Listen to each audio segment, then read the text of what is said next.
بسم اللہ الرحمن الرحیم۔ یوم عاشورہ کا روزہ اور اس کی تاریخی اہمیت، اس عنوان پر کچھ معروضات پیش کروں گا۔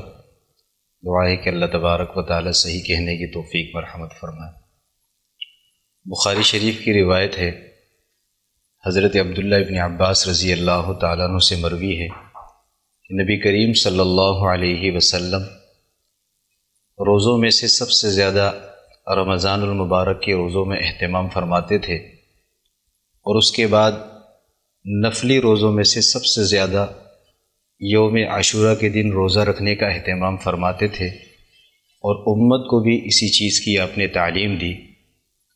اس روزے کی تاریخی حیثیت زمانہ جاہلیت میں قریش مکہ کے نزدیک بھی یہ دن بڑا ہی محترم تصور کیا جاتا تھا، اسی وجہ سے وہ اس دن روزہ بھی رکھتے تھے اور کعبہ پر نیا غلاف بھی ڈالا جاتا تھا۔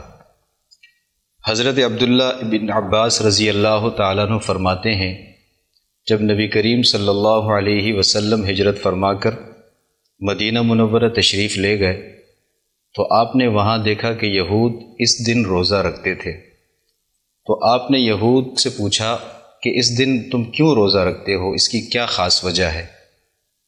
تو یہود نے کہا کہ اس دن حضرت موسیٰ علیہ السلام کو اور ان کی قوم کو اللہ تبارک و تعالی نے فرعون سے نجات دی اور فرعون غرق ہوا۔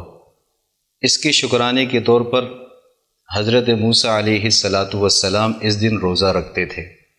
ہم بھی ان کی اتباع میں، ان کی پیروی میں روزہ رکھتے ہیں۔ نبی کریم صلی اللہ علیہ وسلم نے فرمایا، حضرت موسیٰ علیہ السلام سے ہمارا تعلق تم سے زیادہ ہے، ہم زیادہ اس بات کے حقدار ہیں کہ اس دن ہم روزہ رکھیں، اور آپ علیہ السلام خود بھی روزہ رکھتے تھے اور امت کو بھی اس دن روزہ رکھنے کی تاکید فرمائی، اور ارشاد فرمایا کہ جو شخص اس دن روزہ رکھے گا، اللہ کی ذات سے امید ہے کہ اللہ تبارک و تعالی اس کے 1 سال کے گناہ معاف فرما دیں گے۔ حضرات صحابہ کرام میں سے بعض صحابہ کرام نے فرمایا کہ اللہ کے نبی، اس دن تو یہود بھی روزہ رکھتے ہیں، وہ بھی اس دن کی تعظیم کرتے ہیں، ہم میں اور ان میں کوئی فرق نہیں رہا۔ نبی کریم صلی اللہ علیہ وسلم نے جواب میں فرمایا، انشاءاللہ اگلے سال میں 9 کا روزہ بھی رکھوں گا۔ بہرحال رمضان محرم کے آنے سے قبل ہی آپ علیہ السلام دنیا سے پردہ فرما گئے، اور اس کے بعد صحابہ کرام نے 9 اور 10 محرم الحرام کا روزہ رکھا۔ ان دنوں میں صحابہ کرام روزہ رکھنے کا اہتمام فرمایا کرتے تھے۔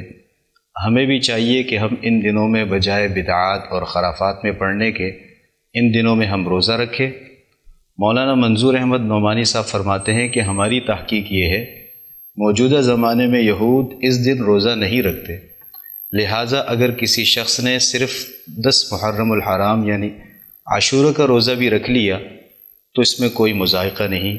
اللہ تبارک و تعالی ان باتوں پر ہمیں عمل کرنے کی توفیق مرحمت فرمائے۔